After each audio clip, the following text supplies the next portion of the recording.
Good afternoon. Let's talk about, for a little bit, little people with stupid ideas.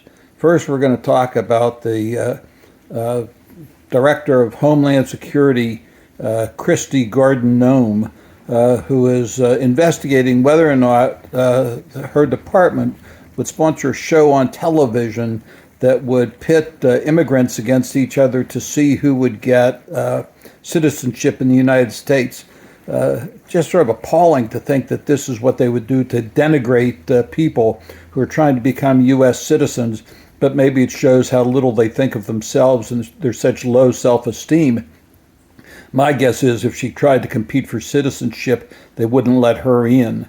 It reminds me of a show back in the 50s. Most of you watching this are probably too young to remember, a show called Queen for a Day, where they would take or have on TV women who had very sad stories, and would whoever had the saddest story would win a dishwasher and maybe a mink coat. What they would do with the mink coat is beyond my comprehension, but when you think back on it, it's pretty pitiful that we would have a show about who has the worst story among people that are poor and needy.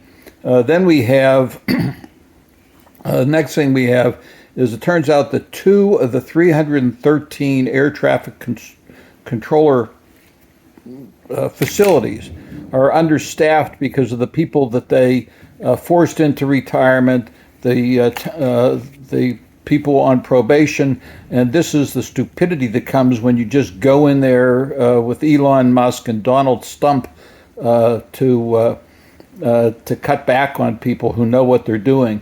So that whatever you think about Joe Biden, we didn't have this problem during Biden's 4 years.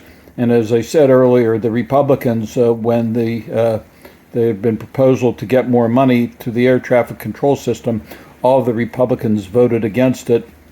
And that's including Secretary of Transportation Duffy, who was then a representative, I think, from the state of Wisconsin. Then